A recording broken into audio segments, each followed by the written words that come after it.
देखो फिर से शुरू हो गई। मैं तो परेशान हो गई हूँ इस लड़की से। क्या हुआ माँ, क्यों इतना गुस्सा कर रही हो? गुस्सा न करूँ तो क्या करूँ? हाँ, कब से आवाज लगा रही हूँ लेकिन इन मैडम को एक बार में सुनाई कहाँ देता है। ओहो माँ, आप ही देखो ना, मैंने कितना सुंदर डिजाइन बनाया, बस इसी में ध्यान लगा था मेरा, शायद इसीलिए आपकी आवाज सुनाई नहीं दी होगी। अच्छा बताओ क्या काम है, मैं ये बाद में पूरा कर लूंगी। कुछ काम नहीं, खाने की थाली कब से लगा कर रखी है, अब महारानी को फुर्सत मिल गई हो तो चलकर खा लो। अच्छा खाना खाना है, अब आप शुरू करो, मैं बस 2 मिनट में आऊँ। हाँ हाँ पता है तेरे 2 मिनट। इतना कहकर हिना की माँ सुमित्रा गुस्से में वहाँ से चली गई और फिर खाने की मेज पर। अरे क्या हो गया, इतने गुस्से में क्यों हो भाग्यवान? अब आप ही समझा लीजिए अपनी लाडली को, मेरी तो एक नहीं सुनती। हाँ तो क्या हो गया, तुम पे ही तो गई है। आपको मजाक सूझ रहा है? यहाँ मेरा दिमाग खराब हो रहा है, सारा दिन बस मेहंदी के डिजाइन बनाती रहती है और कोई काम ही नहीं है इसे। इसका मतलब वो सच में तुम पर ही गई है। तुम्हें भी तो मेहंदी लगाने का बड़ा शौक था ना इस उम्र में? हाँ, पर मैं घर का सारा कामकाज निपटाने के बाद ये सब करती थी। अरे ये तो खाना पीना भी छोड़कर बैठी है। सुमित्रा अपने पति सुरेश से हिना की शिकायतें कर ही रही थी कि तभी हिना वहां आ गई। क्या बनाया माँ? खुशबू तो बड़ी अच्छी आ रही है। मिल गई तुझे फुर्सत? हाँ माँ, देखो ना मेरा आज का डिजाइन, पापा देखिए ना कैसा है। सच में डिजाइन तो वाकई बढ़िया बनाया है लाडो। ये लाडो बोल बोल कर आपने ही इसका दिमाग खराब करके रखा है।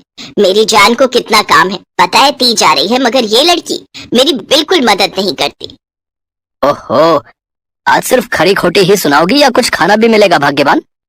सुरेश की बात सुनकर सुमित्रा की हंसी निकल गई और उसे हंसता देख सभी लोग हंसने लगे।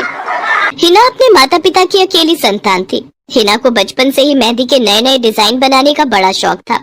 वो कागज पर रोज कुछ न कुछ नया बनाने की कोशिश करती और फिर उसे अपनी माँ के हाथों पर लगाती। हिना के कॉलेज की पढ़ाई भी अब पूरी हो गई थी, तो अब उसके लिए रिश्ते आने भी शुरू हो गए थे। अरे सुमित्रा कहाँ हो, जल्दी आओ। क्या हुआ जी? जरा इस फोटो को तो देखो, कैसा है लड़का? दिखने में तो बहुत ही बढ़िया है। हाँ, वो कानपुर वाले फूफा जी है ना, उन्होंने बताया इस लड़के के बारे में। अपनी हिना के लिए कैसा रहेगा? लड़का काम क्या करता है और परिवार में कौन कौन है? फूफा जी बता रहे थे कि कानपुर में इनका अपना कारखाना है, वहाँ ये अपना दोने पत्तल और डिस्पोजल वगैरह बनाते हैं। ये अच्छा पैसा कमा लेता है, फूफा जी की रिश्तेदारी में है। हाँ, पर उससे पहले ये फोटो एक बार हिना को तो दिखा दो, उसे लड़का पसंद आ जाए तभी बात आगे बढ़ानी चाहिए ना। अरे हाँ, ये भी सही कह रही हो। लाडो, ओ लाडो, अरे कहाँ है बेटिया? सुरेश ने फौरन जाकर कमल की फोटो हिना को दिखाई तो हिना को भी कमल पसंद आ गया। उधर कमल को भी हिना पहली ही नजर में भाग गई और इस तरह से कुछ ही दिनों में कमल और हिना की शादी खूब धूमधाम से हो गई। शादी के बाद कमल और हिना अपनी गृहस्थी में बहुत खुश थे। फिर एक शाम। ये क्या लिख रही हो हिना? लिख नहीं रही हूँ, मेहंदी का डिजाइन बना रही हूँ। अच्छा, पर कागज पर क्यों? प्रैक्टिस तो रोज ही करनी होती है ना, तो इसीलिए कागज पर डिजाइन बनाती हूँ। अच्छा, अब जरा दिखाओ तो सही। अरे वाह, ये डिजाइन क्या सच में तुमने बनाया है? हाँ अच्छा है ना, अब मैंने और भी बना कर रखे हैं, रुकिए मैं भी लेकर आती हूँ। हिना ने अपने बनाए सारे डिजाइन्स कमल को दिखाए जो कमल को बहुत पसंद आए और उसने हिना की खूब तारीफ की। सब कुछ अच्छा चल रहा था और ऐसे ही हंसी खुशी दिन बीत रहे थे। लेकिन फिर एक सुबह। हेलो, क्या हुआ राठी जी, इतनी सुबह सुबह फोन क्यों किया? सर आप जल्दी से आ जाइए, गजब हो गया, अपनी फैक्ट्री में आग लग गई है सर। सब कुछ जल गया सर, कुछ भी नहीं बचा सर, जल्दी आ जाइए आप। फोन पर अपने मैनेजर की बात सुनकर कमल के पैरों तले जमीन खिसक गई। फैक्ट्री पहुंचा तो देखा वाकई फैक्ट्री पूरी तरह से जल रही थी। तभी एक जलती हुई बड़ी सी लकड़ी कमल पर आ गिरी, जिसकी वजह से वो बुरी तरह झुलस गया। उसे फौरन अस्पताल पहुंचाया गया और यहाँ से सब कुछ बदल गया। फैक्ट्री के काम को बढ़ाने के लिए कमल ने हाल ही में कई सारी नई मशीनें लोन पर खरीदी थी। मशीनें तो नहीं बची, लेकिन लोन चुकाने के चक्कर में पहले कमल की गाड़ी बिकी और फिर घर। मजबूर होकर कमल और हिना किराए के मकान में रहने लगे थे। फिलहाल कमल की हालत ऐसी नहीं थी कि वो कोई और काम कर सके। ऐसे में हिना ने घर चलाने का जिम्मा उठाया और वो घर घर जाकर औरतों के हाथों पर मेहंदी लगाने लगी। हालांकि इस काम से उसे बहुत कम पैसे ही मिल पा रहे थे, लेकिन हिना फिर भी पूरी मेहनत कर रही थी। क्या से क्या हो गया ना हिना, मैं किसी काम का नहीं रहा, हम बर्बाद हो गए। मैंने कहा था तुम्हें रानी बनाकर रखूंगा, मगर मेरे रहते हुए भी तुम्हें कितना संघर्ष करना पड़ रहा है। ऐसा क्यों कह रहे हैं आप बिल्कुल चिंता मत कीजिए, देखना धीरे धीरे सब ठीक हो जाएगा। हिना चाहती थी कि वो अपना एक पार्लर खोले, लेकिन फिलहाल ये मुमकिन नहीं था। मेहंदी लगाने का काम भी सीजन पर ही मिल पाता था, तो अब दिक्कत खाने पीने की भी होने लगी। ऐसे में हिना ने एक सेठ के घर मेड का काम करना शुरू कर दिया। और फिर एक दिन, सुन, तुझे कोई मेहंदी वाली पता है क्या? क्यों मैडम? अरे वो तीज आ रही है ना, तो मेहंदी लगवानी थी। हाँ, बाहर इतनी गर्मी, अब ऐसे में कौन बाहर जाए, तो घर पर ही आकर कोई लगा दे तो बढ़िया रहेगा। अब हाँ हाँ मैडम, मैं बहुत अच्छी मेहंदी लगाती हूँ, आप मुझसे लगवा लो। ना ना ना, अगर खराब कर दी तो? तीज की पार्टी है मेरे यहाँ, मेहंदी तो बढ़िया ही लगवानी है मुझे। मैडम आप बिल्कुल चिंता मत कीजिए, और रुकिए, मैं अभी आपको कागज पर मेहंदी का डिजाइन बनाकर दिखाती हूँ, फिर आगे आप ही तय करना।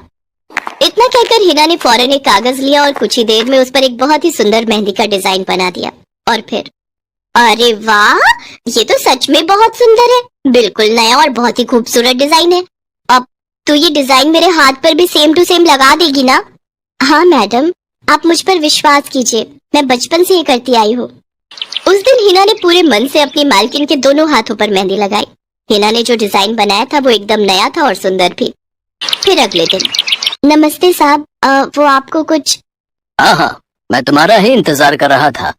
ये कल शिवानी के हाथों पर तुम्ही ने मेहंदी लगाई थी ना? जी साहब, मैंने ही लगाई थी। अब कोई गलती हो गई क्या मुझसे? नहीं, ऐसी कोई बात नहीं है। बस ये जानना था तुमसे कि मेहंदी का वो डिजाइन कहाँ से देखकर लगाया तुमने? कहीं से नहीं साहब, वो तो मैंने खुद से सोचा था, मैं कभी कहीं से देखकर डिजाइन नहीं बनाती। अच्छा, अगर ऐसा है तो जरा ये कागज और जरा इस पर एक मोर की थीम पर बेस्ड एक डिजाइन बनाकर दिखाओ, पर याद रहे डिजाइन बिल्कुल नया होना चाहिए। जी साहब, बस 2 मिनट दीजिए। हिना ने बस कुछ मिनटों के अंदर वो करके दिखा दिया, जिसे देखकर उसका मालिक साहिल मल्होत्रा हैरान रह गया। वाह, सच में कमाल है ये तो। अब तुमने डिजाइनिंग सीखी है क्या कहीं से? नहीं साहब, सीखी तो नहीं, लेकिन मुझे बचपन से ही शौक है मेहंदी लगाने का, तो बस इसीलिए। समझ गया। देखो हिना, तुम्हारा हुनर लाजवाब है और तुम्हें अपने इस हुनर को ऐसे बेकार नहीं जाने देना चाहिए। जी मतलब? तुम्हें पता है ना, मेरी फैक्ट्री में लेडीज कपड़ों के लिए कपड़ा बनता है, लेकिन काफी समय से मैं परेशान हूँ, क्योंकि सूट साड़ियों वगैरह के लिए मेरे पास नए डिजाइन की कमी पड़ गई है। लेकिन अब लगता है ये कमी नहीं रहेगी। बोलो, बतौर डिजाइनर मेरे लिए काम करोगे तुम? जी साहब, बिल्कुल करूंगी। ये हिना के लिए सपने के सच होने जैसा था। अब वो काम वाली बाई से एक डिजाइनर बन गई। वो साहिल की फैक्ट्री में बनने वाले कपड़ों के लिए हर रोज नए नए डिजाइन बनाने लगी, और इसके बाद साहिल के फैक्ट्री में बनने वाले कपड़े की डिमांड काफी बढ़ गई, और इसके चलते हिना को भी उसके काम की बढ़िया सैलरी मिलने लगी। हिना अब अपनी कमाई से न सिर्फ अपना घर खर्च चलाने लगी, बल्कि उसने शहर के बढ़िया डॉक्टर से कमल का इलाज भी कराया, जिससे कमल बहुत जल्दी ठीक हो गया और उसने भी काम करना शुरू कर दिया। पर इस सब में पूरा 1 साल बीत गया और एक बार फिर से तीज का त्योहार आया। देखिए तो कैसी लग रही हूँ मैं? बिल्कुल चांद जैसी लग रही हो। हिना ने नई हरे रंग की साड़ी पहनी हुई थी, जो उसने खुद डिजाइन की थी, और वाकई वो उसमें बहुत ही सुंदर लग रही थी। हिना, तुम सच में बहुत बहादुर हो। मैं तो उस हादसे के बाद उठकर खड़ा ही नहीं हो पाता, लेकिन तुमने सब कुछ ठीक कर दिया। तीज का ये त्योहार ही इसलिए है जी, मैं आपको कभी कुछ नहीं होने दूंगी।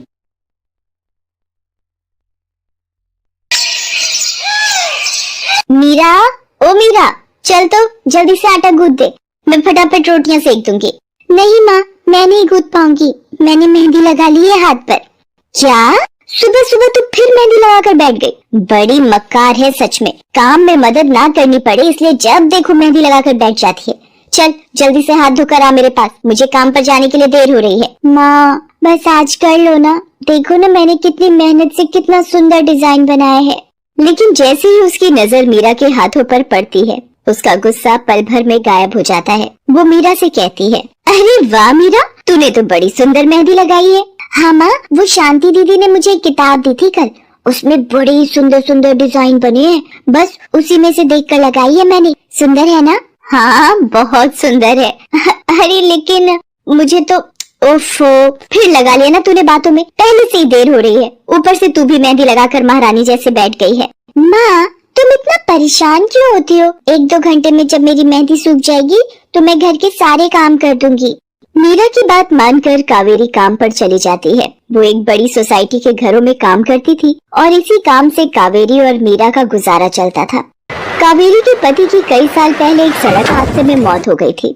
तब से कावेरी पर ही सारी जिम्मेदारी थी। मीरा भी घर के कामों में उसका पूरा हाथ बटाती थी। मीरा को मेहंदी लगाना बहुत पसंद था। उसने अपने घर के पीछे मेहंदी के कई सारे पौधे लगा रखे थे, जिनका वो बहुत ख्याल रखती थी। वो अपने हाथों से मेहंदी के पत्तों को पीसकर अपने हाथों में लगाने के लिए तैयार करती थी। फिर एक दिन, मीरा, हमें इस जगह पर थोड़ी मोड़ी खेती कर लेनी चाहिए। ये मेहंदी के पौधों से कुछ कमाई थोड़ी ही हो रही है, खेती कर लेंगे तो कुछ पैसे ही बन जाएंगे। नहीं माँ, मेरे मेहंदी के पौधों को हाथ भी मत लगाना। बाजार से मेहंदी खरीदने के तो पैसे हैं नहीं हमारे पास, अब इन्हें तो रहने दो। ये कहते हुए मीरा की आंखों में आंसू थे। कावेरी उसके सिर पर हाथ रखते हुए कहती है, मीरा, मैं जानती हूँ तुझे मेहंदी लगाना बहुत अच्छा लगता है, लेकिन बेटा अपनी हालत तो तुझे पता ही है ना, मैं कितनी मुश्किल से। माँ, सब समझती हूँ मैं, जाओ कर लो जो करना है। इतना कहकर मीरा रोते हुए वहाँ से चली जाती है। कावेरी को उसके लिए बुरा लग रहा था। वो मीरा की मेहंदी के पौधों को कुछ नहीं करती। ऐसे ही कई दिन गुजर जाते हैं। ज्यादा काम करने की वजह से कावेरी की तबीयत खराब रहने लगी। वो बहुत जल्दी जल्दी बीमार पड़ने लगी। तो मीरा ने उससे कहा, माँ, तुम रहने दो, तुम्हें बुखार है, रात भर सोई नहीं हो, मैं चली जाती हूँ काम पर। नहीं मीरा, तू कैसे? ना नहीं, मैं ठीक हूँ, मैं जाती हूँ। कावेरी जैसे ही उठकर चलने की कोशिश करती है, अचानक उसे चक्कर आ जाता है। मीरा उसे सहारा देकर बिस्तर पर लिटा देती है और उससे कहती है, बस माँ, अब तुम आराम करोगी और काम पर अब से मैं जाऊंगी। कावेरी घर पर रहकर आराम तो कर रही थी, लेकिन वास्तव में उसे अच्छे इलाज की भी जरूरत थी, जिसके लिए पैसे थे नहीं। दूसरी तरफ अब हर रोज मीरा काम पर जाती और लौटकर घर के भी सारे काम उसे ही करने पड़ते थे। इस सब में उसे मेहंदी लगाने का बिल्कुल भी वक्त नहीं मिल पाता था। मीरा, कितने दिन हो गए तूने मेहंदी नहीं लगाई? हाँ माँ, बस मन नहीं कर रहा। अच्छा, मेहंदी लगाने का तेरा मन नहीं? मैं सब जानती हूँ। मैंने बिस्तर पकड़ लिया है और मेरी फूल सी बच्ची पर सारे काम पड़ गए हैं। अब बस बहुत हो गया आराम। मीरा, जा, तू जाकर मेहंदी लगा ले, आज मैं जाऊंगी काम पर। नहीं माँ, तुम कहीं नहीं जाओगी, मैं कर लूंगी सब। और मैं सच बोल रही हूँ, मैं बड़ी हो गई हूँ, मेहंदी वेहंदी का मुझे शौक नहीं। इतना कहकर मीरा काम पर घर से निकल जाती है। कावेरी की आंखों में आंसू आ जाते हैं। मीरा सोसाइटी के कई घरों में काम करती थी। उन्हीं में से एक घर आरती का भी था। उसके घर पर तीज का त्योहार बड़े धूमधाम से मनाया जाता था। तीज की तैयारियों में मीरा भी मदद कर रही थी। इसी बीच, अरे ऐसे कैसे? मैंने सारे रिश्तेदारों को बुला लिया है, मेरी सारी फ्रेंड्स भी आने वाली हैं। मैं क्या कहूँगी उन्हें? फोन पर काफी देर बहस करने के बाद आरती फोन रख देती है। उन्हें उदास देखकर मीरा उससे पूछती है, क्या हुआ मैडम जी, आप कुछ परेशान लग रहे हो? हाँ मीरा, बड़ी मुसीबत हो गई। कल तीज का फंक्शन है, मैंने सबको मेहंदी लगवाने के लिए यहीं बुला लिया है और आखिरी मौके पर ये पार्लर वाली धोखा दे गई। कह रही है कल नहीं आ पाएगी। अब क्या होगा? इतनी जल्दी कौन तैयार होगा सबको मेहंदी लगाने के लिए? मैडम जी, वैसे मैं भी ठीक ठाक मेहंदी लगा लेती हूँ। अरे हाँ, कावेरी ने मुझे बताया तो था एक बार कि तुझे मेहंदी लगाने का बहुत शौक है। वैसे मुझे तो कोई परेशानी नहीं है, तू देख ले बेटा, बहुत सारे हाथ लगाने होंगे और मेहंदी बढ़िया लगनी चाहिए सबके। आप बिल्कुल चिंता मत करिए मैडम जी, मैं सब अच्छे से करूँगी। बहुत दिनों बाद मीरा के चेहरे पर खुशी थी। उसने घर पहुंचते ही मेहंदी के खूब सारे पत्ते तोड़कर पत्थर पर पीसना शुरू कर दिया। ये देखकर कावेरी ने मीरा से कहा, अरे मीरा, शाम हो गई है, अब मेहंदी मत लगा, मौसम भी ठंडा है बेटा। ये मेहंदी मैं अपने लिए नहीं पीस रही माँ, वो 5वें फ्लोर वाली मैडम जी है ना, कल उनके यहाँ लगानी है। अच्छा बेटा, पर ध्यान से बेटा, वो बड़े लोग हैं, कोई गलती ना हो जाए। माँ, तुम बिल्कुल चिंता मत करो, मेहंदी लगाने में मुझसे कभी कोई गलती हो ही नहीं सकती। मीरा खूब सारी मेहंदी तैयार करके अगले दिन आरती के घर पहुंच जाती है। वो अपनी मेहंदी को कोन में भरने लगती है कि तभी आरती की एक फ्रेंड आरती से, आरती, ये किसे बुला लिया तुमने? मैंने जिस पार्लर का नंबर दिया था तुम्हें, उससे बात नहीं हुई क्या? हुई तो थी, लेकिन उसने आखिरी वक्त पर मना कर दिया। तुम बिल्कुल चिंता मत करो, ये मीरा है, मेरी हाउसमेट है ना कावेरी, ये उसी की बेटी है, बहुत अच्छी मेहंदी लगाती है ये।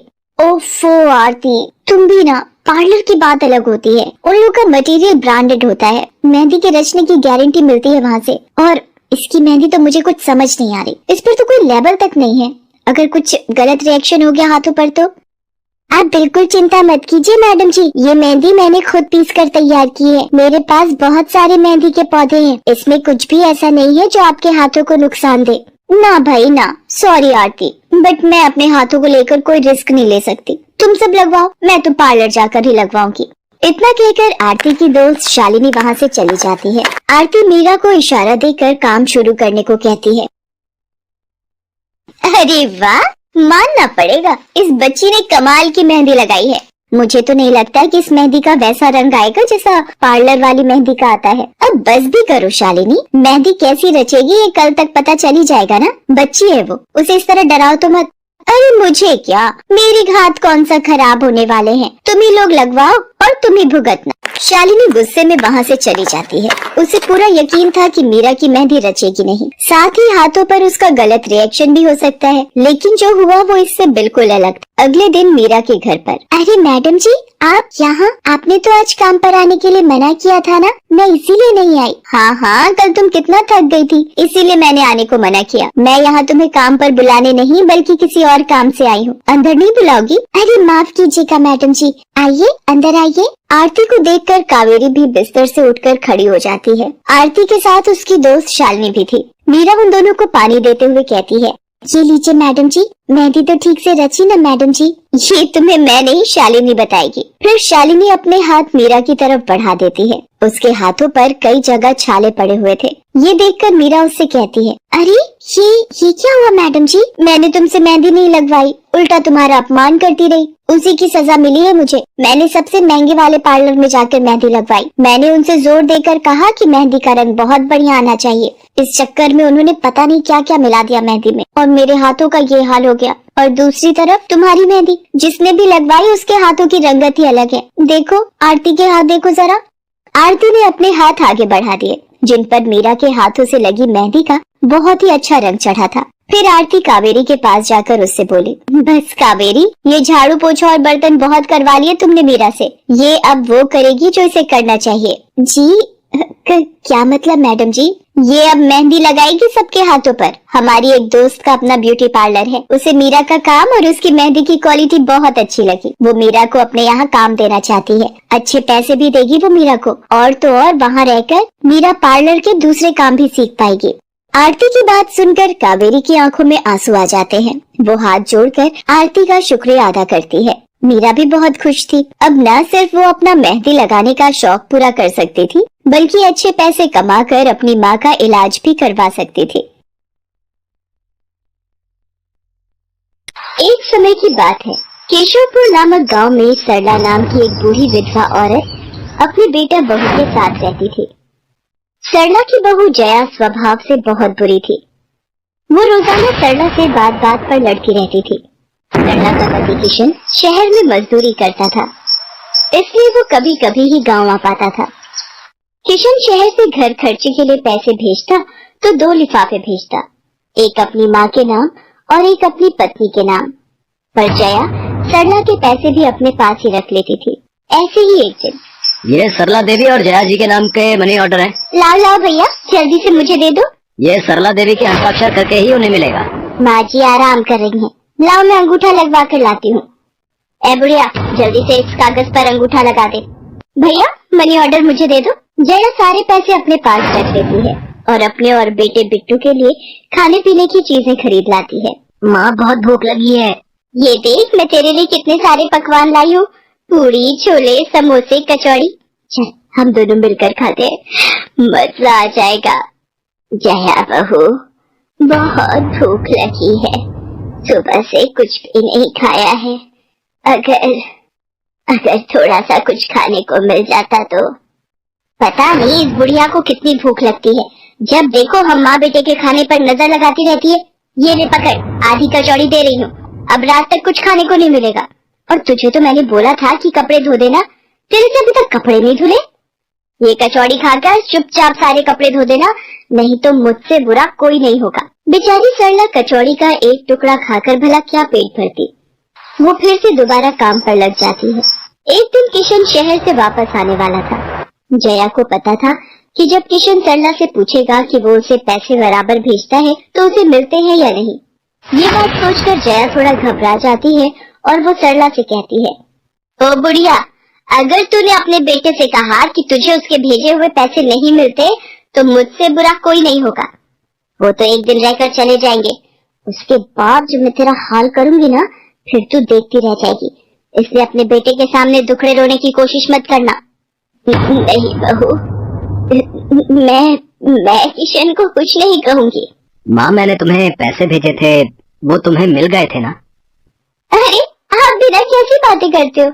माँ जी को मैं बराबर से पैसे देती रहती हूँ। माँ जी, ये लो गरम गरम पनीर के पकौड़े, आप भी खाओ। किशन 2 दिन रहकर शहर वापस चला जाता है। जया फिर से अपने रूप में आ जाती है। दिन भर सरला काम करके एक दिन चक्की से आटा पिसवा कर लौट रही थी कि अचानक उसे चक्कर आ जाते हैं। रिक्शा में जाती एक लड़की देख लेती है। भैया, इन्हें उठाने में मेरी मदद करो, बेचारी पता नहीं कौन है। सुमन, ये तेरे साथ कौन है? ये रास्ते में बेहोश हो गई थी, मैं इन्हें घर ले आई, लगता है इन्हें होश आ गया है। अब कैसा लग रहा है आपको? मैं ठीक हूँ बेटी, तुम्हारा बहुत बहुत शुक्रिया बेटी। माँ जी, आप इतनी भारी आटे की बोरी अकेले ही उठा कर ले जा रही थी, आपके बच्चे या कोई? सरला की आंखों में आंसू आ जाते हैं, रो पड़ती है। माँ जी, कोई परेशानी है तो आप हमसे कह सकते हो, मुझे लग रहा है आप बहुत परेशानी में हो। क्या करूँ बेटी, मैं इस जीवन से हार गई हूँ। सरला के दुख का घड़ा फूट जाता है और वो सारा दुख सुमन और बाकी लड़कियों को बताती है। अब इस संसार में जीने की कोई इच्छा नहीं है मेरी। माँ जी, ऐसा मत सोचिए, आप जीवन से यूं निराश मत होइए। अब आप अपनी बहू के पास वापस मत जाना, आप यहाँ हमारे साथ रहो। बेटी, तुम बहुत अच्छी हो, भगवान तुम्हारा भला करे। तुम लोग यहाँ गांव में रहती हो क्या? जी माँ जी, हम मेहंदी वाली हैं। हम लोग मेहंदी लगाने का काम करती हैं और आसपास के गांव और शहरों में मेहंदी लगाने जाती हैं। क्या मैं भी ये काम सीख सकती हूँ? क्यों नहीं, बिल्कुल, और ये तो बहुत अच्छी बात है। हमारे ग्रुप में आप भी जुड़ जाओगे, मैं आपको मेहंदी लगाना सिखाऊंगी। सरला अब उन लड़कियों के साथ ही रहने लगी और कुछ ही समय में वो बहुत अच्छी मेहंदी लगाना सीख गई। उधर जया सरला के कुछ दिन तक वापस न आने से घबरा जाती है। ये बुढ़िया इतने दिनों से कहाँ गायब है, मुझे तो कोई खोज खबर नहीं है। बिट्टू के बापू ने हम सबको अचानक शहर बुलाया है, वहाँ जाकर अब यही बोलना पड़ेगा कि बुढ़िया की तबीयत खराब थी इसलिए नहीं ला सकी। जया बिट्टू को लेकर किशन के पास शहर पहुँचती है। क्या हुआ जया, माँ तुम्हारे साथ नहीं आई? वो माँ जी की तबीयत कुछ ठीक नहीं थी, इसलिए मैंने उन्हें बोला कि वो गांव में ही रहें। बेकार में सफर करती तो उनकी तबीयत और खराब हो जाती। पर तुमने मुझे अचानक क्यों शहर क्यों बुला लिया? अरे वो हमारे सेठ जी की लड़की की शादी है, इसलिए उन्होंने बोला कि कोई ऊपर के कामों के लिए मिल जाए। मैंने सोचा तुम्हें बुला लेता हूँ और माँ भी थोड़े दिन के लिए मेरे पास रह लेगी। चलो कोई नहीं, मैं तुम्हें मालकिन से मिलवा देता हूँ। देखो किशन, शाम को मेहंदी का समारोह है तो काम अच्छे से निपटाने हैं। जितने भी मेहमान आएंगे उनके स्वागत में कोई कमी ना होने पाए। आप चिंता मत करो मालकिन, सब हो जाएगा। ये मेरी पत्नी है, मैंने इसे गांव से बुला लिया है, ये सब संभाल लेगी। जया मेहंदी समारोह की तैयारियों में काम करवाने लगती है। सब मेहमान आने लगते हैं। रिचा, मेहंदी वाली अभी तक नहीं आई, कितने बजे का टाइम दिया था? मम्मी, मेरी उनसे बात हो गई है, बस कुछ ही देर में आती होंगी। लो वो आ गई। माँ जी, ये यहाँ कैसे? मेहंदी वाली लड़कियों के साथ? माँ यहाँ? जया, तुम तो कह रही थी कि माँ बीमार है और गांव में है, पर माँ मेहंदी वाली लड़कियों के साथ क्या कर रही है? मुझे कुछ समझ नहीं आ रहा। मैं माँ के पास जा रहा हूँ। माँ, तुम यहाँ इन सबके साथ? किशन बेटा, तू आप मेरे साथ इधर आइए, मैं आपको सब बताती हूँ। ये लड़की इनको सब कुछ बता देगी। शायद आप नहीं जानते हैं, आपकी पत्नी ने आपकी माँ पर बहुत जुल्म किए हैं, इसीलिए ये बेचारी अपना घर छोड़कर हमारे साथ रहने को मजबूर थी। सुमन किशन को सारी सच्चाई बताती है। सरला की आंखों में आंसू आ जाते। किशन सबके साथ जब घर आ जाता है। जया, तुम्हें शर्म आनी चाहिए, तुमने मेरी माँ के साथ इतना बुरा व्यवहार किया। तुम्हारी वजह से मेरी माँ दर दर भटक रही है। अब तुम मेरे साथ एक पल भी नहीं रहोगी। बिट्टू को मैं पाल लूंगा। अभी के अभी अपने मायके निकल जाओ। ऐसा मत कहो, मैं आप लोगों के बिना कैसे रहूंगी। मुझे माफ कर दो, मुझे माफ कर दो, मेरे से गलती हो गई। माँ जी मुझे माफ कर दो। किशन बेटा, मैं किसी से भी नाराज नहीं हूँ। जया बहू को माफ कर दे। गलती इंसान से ही होती है बेटा। मैंने जया बहू को माफ कर दिया। किशन जी आप चिंता मत कीजिए, आपकी माँ जी अब हमारे साथ ही काम करेंगी। उस दिन के बाद जया ने अपना व्यवहार बदल लिया। सरला ने मेहंदी लगाना नहीं छोड़ा। वो अपनी मेहंदी लगाने के काम को करती रही। जया को अपनी गलती का एहसास हो गया था। अब वो भी सरला की बहुत देखभाल करती थी। संध्या की बुआ जो कि दिल्ली में रहती थी, वो उसके लिए एक अच्छे घर का रिश्ता लेकर आई थी। देखो भैया, मेरी इतनी जान पहचान तो नहीं है लड़के वालों से, पर इतना जानती हूँ, अड़ोस पड़ोस में कहीं पूछोगे तो लोग अच्छा घर ही बताएंगे। ठीक है सुमन, अगर तुम कहती हो तो लड़के वालों को एक बार बुला लेते हैं। अब संध्या भी लड़के को देख लेगी। संध्या की बुआ लड़के वालों से अपने तरीके से बात कर लेती है और कुछ दिनों बाद संध्या की शादी विपुल नाम के लड़के से हो जाती है। पता नहीं इस काम वाली को छुट्टी लेकर गाँव अभी जाना था। उसे पता था शादी वाला घर है, नई नवेली